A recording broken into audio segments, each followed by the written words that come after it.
La iglesia primitiva solo conoció una fiesta, el Día de Cristo, Kyrios, la Pascua semanal y anual. Fue en el siglo IV cuando apareció la solemnidad de la venida del Señor entre los hombres. No se trataba entonces propiamente de conmemorar un aniversario en el sentido estricto de la palabra, vamos a decirlo así, sino que era de combatir las fiestas paganas del solsticio de invierno que se celebraba en Roma el 25 de diciembre y en Egipto el 6 de enero. La fiesta del Natale de Cristo Sol, de su Epifanía, fue acogida con mucho fervor por las iglesias, pues constituía, frente a la herejía arriana, una proclamación del dogma de Nicea. En los siguientes minutos, los orígenes de la Navidad y sobre todo Epifanía. La fiesta de Navidad aparece por primera vez en el cronógrafo del 354, después de haber indicado para el 25 de diciembre en su calendario civil el Natalis Invicti. Anuncia al principio de la Depositio Martyrium el Januari Natus Christus in Bethlehem, Judea, ya que la Depositio Martyrium fue redactada en el 336. La celebración de Navidad en Roma se remonta más o menos, según muchos, al año 330, contemporánea de la construcción de la Basílica Constantiniana de San Pedro. Parece que primitivamente estaba localizada en lo que hoy es el Vaticano, orientando hacia Cristo el homenaje que el pueblo romano tributaba en la misma colina a las divinidades de Oriente. La elección de la fecha y del lugar, las alusiones explícitas de los padres al simbolismo de Cristo Sol de justicia y luz del mundo, como lo dice Malaquías o lo dice Juan, no permiten dudar de la intención que tuvo la Iglesia, oponer una fiesta cristiana a la del Sol Invictus, que era el símbolo de la última resistencia del paganismo. Además, la institución de una fiesta del Natale Christi en el día del Natalis Invicti encajaba con la gran idea sincretista de Constantino, el emperador, que había decretado en el 321 el carácter festivo del primer día de la semana, a la vez día del sol y día del Señor. No podía dejar de favorecer el encuentro de los fieles de ambos cultos en la celebración anual del mismo día. En tanto la fiesta de la Epifanía, nombre que atestigua un origen oriental, corresponde a la misma intención de la Iglesia. El 6 de enero estaba consagrado en Egipto y Arabia a las fiestas del solsticio y el homenaje tributado al sol victorioso iba acompañado de evocaciones mitológicas que procedían de los tiempos más primitivos. Ya entre los años 120 y 140 la secta de los gnósticos intentó cristianizar dichas creencias.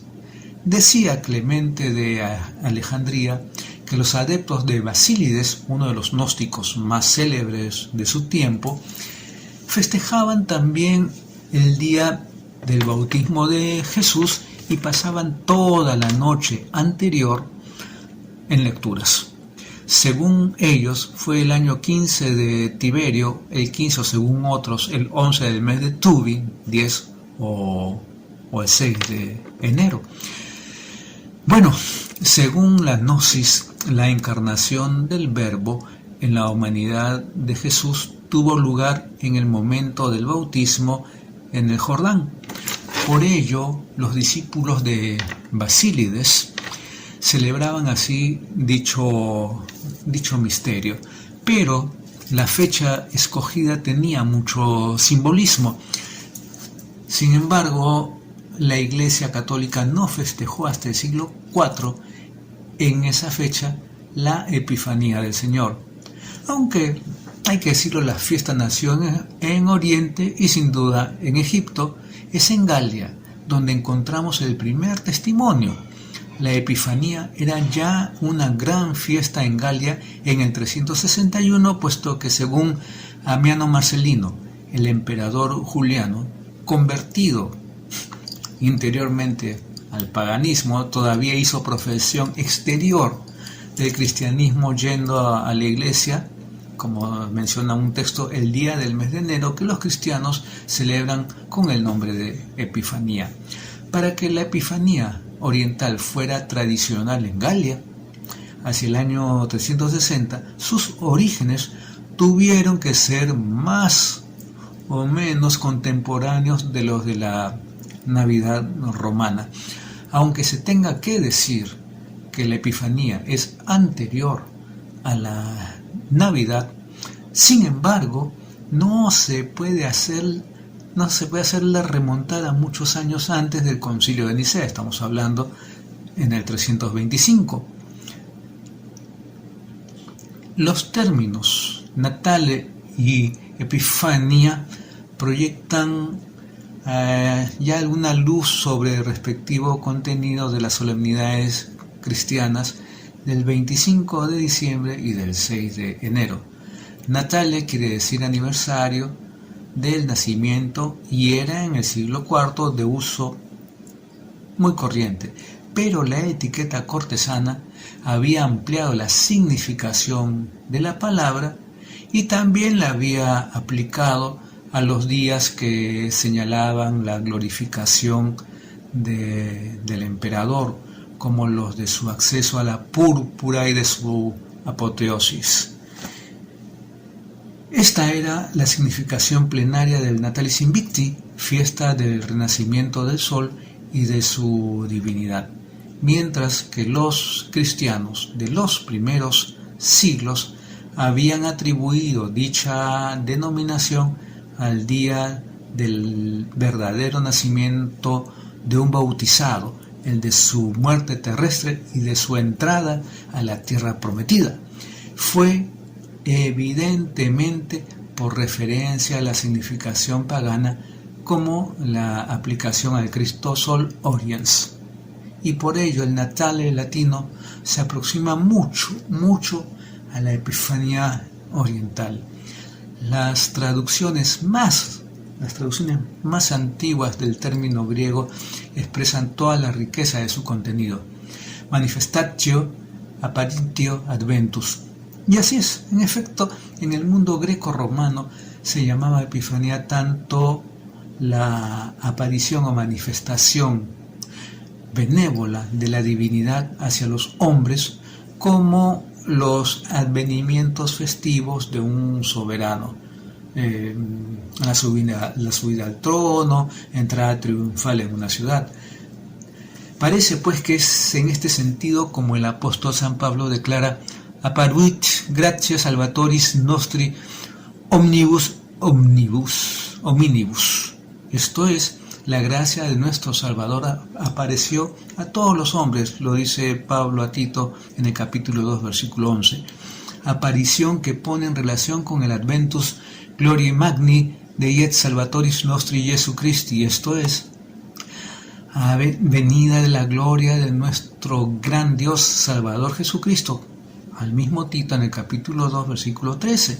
La aparicio del primer advenimiento y del adventus del segundo traducen pues la misma palabra griega, epifanía. Ahora bien, la liturgia romana lee este pasaje de la epístola de Tito en la misa nocturna de Navidad, mientras que la liturgia ambrosiana lo reserva para el 6 de enero. Este simple hecho revela la complementariedad y la íntima compenetración de ambas fiestas. A lo sumo se puede analizar qué aspectos de la venida del Hijo de Dios entre los hombres quiere destacar más cada una de ellas, ¿verdad? Por otra parte, el contenido de ambas solemnidades ha evolucionado por el hecho de que a fines del siglo IV la mayoría de las iglesias las aceptaron conjuntamente. Eso hay que tomarlo en cuenta y recordarlo. No se puede dudar pues que la Navidad romana honró primitivamente el nacimiento de Jesús en Belén, por los explícitos que son los términos que encontramos en el cronógrafo. Pero al homenaje tributado al Verbo hecho carne y a su madre se añadía la evocación de los acontecimientos que acompañaron el nacimiento de Jesús. Esto es, la adoración de los pastores y de los magos, la muerte de los inocentes por Herodes, también se considera. Según el testimonio de Optato de Milevi, así es en África. Siempre cercana a los usos romanos, celebraba la Navidad hacia el año 360. Cuando en la segunda mitad del siglo IV Roma empezó a festejar el 6 de enero, trasladó a dicha fiesta en el recuerdo de la adoración de los magos, que se convirtió en el tema central de su Epifanía, conservando solo para el 25 de diciembre la celebración de la Natividad de Jesús en la adoración de los pastores. En cambio, al adoptar la fiesta de Navidad entre el año 370 y 378 en Capadocia, en 386 en Antioquía, hacia el 430 en Egipto y en el siguiente en Palestina, el Oriente mantuvo su fisonomía primitiva. Todavía en esta época la iglesia bizantina canta las vísperas del 24 de diciembre con esto, que dice: cada una de las criaturas salida de tus manos te presenta su testimonio de gratitud, los ángeles su canto, los cielos su estrella, los magos sus dones, los pastores su admiración, la tierra su gruta, el campo su establo. Nosotros te presentamos una mujer, la Madre Virgen. Epifanía conoció una evolución más compleja, tanto por el hecho de su paso de Oriente a Occidente, como por el hecho de la penetración de Navidad en Oriente. Todos los historiadores de los ritos están de acuerdo en dicha evolución, y es verdad, pero difieren acerca del contenido primitivo de la fiesta oriental de la Epifanía, mientras que la iglesia de Jerusalén solo festejaba el 6 de enero el único misterio de la Navidad, que incluía la adoración de los pastores y los magos. Egipto añadía el bautismo del Señor, y San Epifanio de Salamina evoca en dicho día la Natividad, la adoración de los magos y las bodas de Caná. Sí, las bodas de Caná, la conmemoración del nacimiento, del bautismo y del primer milagro de Jesús, se remonta a los orígenes de la fiesta o es el resultado de la fusión de varias tradiciones diferentes. Un investigador, Botz, a él le parece más probable la segunda hipótesis, mientras que otro, Mormon, ve en la Epifanía primitiva una fiesta típicamente ideológica con una pluralidad de objetivos, la fiesta de las primeras fases de la obra de redención. Sea lo que fuere, Epifanía es hoy en Oriente la fiesta del bautismo del Señor, con exclusión de cualquier otro aspecto del misterio de la encarnación. Únicamente la iglesia armenia monofisita, que nunca aceptó la Navidad, celebra el día 6 de enero los tres misterios de la Natividad, la adoración de los magos y el bautismo de Jesús. Aunque la liturgia romana ve ante todo en la Epifanía la revelación de Cristo a los paganos, cuyas primicias son los magos, no deja sin embargo, además de evocar también el bautismo de Jesús y el milagro de Caná en las antífonas de laudes y vísperas del 6 de enero. Si bien celebra el bautismo del Señor en una fiesta particular el domingo siguiente, los formularios litúrgicos muestran con una rara belleza de expresión el vínculo entre los tres misterios de la Epifanía, desarrollando el tema de las bodas de Cristo y de la Iglesia. Con lo siguiente, ¿no? Hoy la Iglesia se ha unido con su celestial esposo, Cristo en el Jordán. La ha lavado de sus pecados. Los magos acuden con regalos a las bodas reales y el agua convertida en vino alegra a los invitados. Aleluya, es la antífona del Benedictus. Mientras que el día de Navidad las iglesias de Oriente y Occidente celebran fundamentalmente el mismo acontecimiento, la Navidad del Señor, unas y otras atestiguan una originalidad propia en la celebración de la Epifanía. Si hablamos de Occidente, los dos temas de la adoración de los magos y del bautismo del Señor son objeto de dos fiestas distintas, la de la Epifanía propiamente dicha y, lógicamente, la del bautismo del Señor. La Epifanía, la solemnidad de la Epifanía se celebra el 6 de enero en los lugares en que es festivo. De lo contrario se hace, tomen en cuenta esto, el domingo siguiente al 1 de enero. No comporta ningún rito particular. Alrededor de la evocación de la llegada de los magos a Belén se celebra la vocación de las naciones paganas. Jesu tibi sit gloria qui appariusti gentibus. Jesús, gloria a ti que te apareciste a las naciones, dice. Canta la doxología de los himnos. La lectura del relato evangélico está precedida en la misa por una página del libro de la Consolación de Israel, en que el profeta vislumbra por adelantado la reunión de todos los pueblos en torno a Jerusalén. Eso lo podemos leer en el libro del profeta Isaías, capítulo 60, versículos del 1 al 6. En la liturgia de las horas se continúa la lectura de este pasaje del Antiguo Testamento, 22:61 y versículo 22, al que parece referirse explícitamente el evangelista, que dice lo siguiente, ¿no? Vienen todos de Sabá trayendo incienso y oro.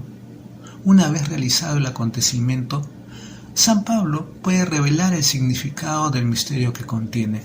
Por el anuncio del Evangelio, los paganos participan en Cristo de la misma promesa que los judíos. Eso lo leemos en la carta de San Pablo a los Efesios en el capítulo 3, versículos del 2 al 6.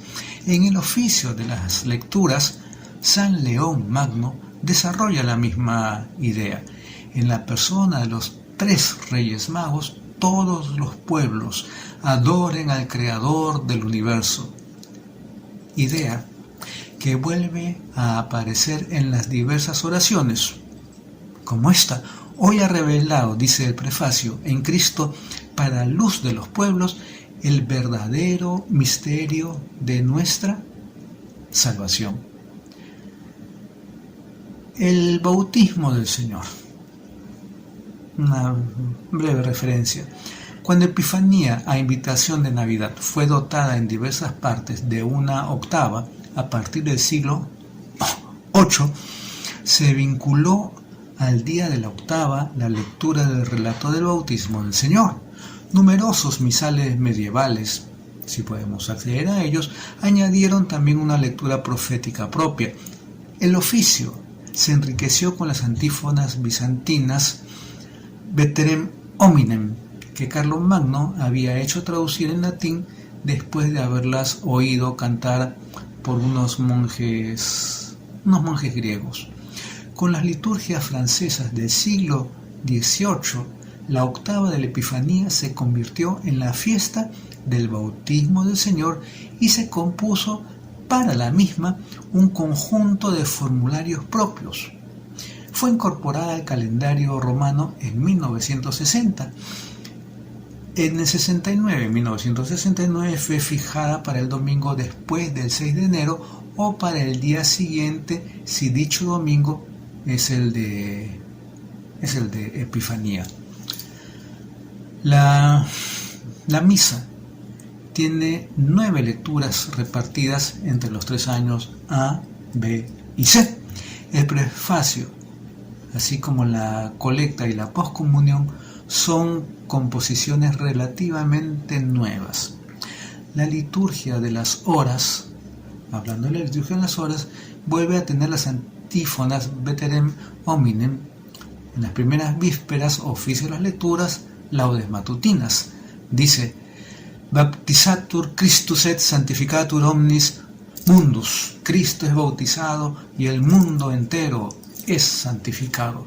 Dice la antífona del Benedictus, que resume así el sermón de San Gregorio de Nacianzo para la fiesta de las luces, leído en ese día. En todo el oriente cristiano, de Etiopía a Rusia, el rito característico de la Epifanía es la bendición de las aguas la tarde del 5 de enero, memoria del bautismo del Señor. A principios del siglo V, Constantinopla permanecía fiel al bautismo de los catecúmenos en la noche santa de Pascua, significando así que ser bautizado es ser sumergido en la muerte y resurrección de Cristo. Eso lo podemos leer, por ejemplo, en Romanos 6. Sin embargo, el bautismo pasó muy pronto de Pascua a Epifanía, pues al bajar al Jordán, Cristo santificó las aguas para convertirlas en fuentes de vida eterna.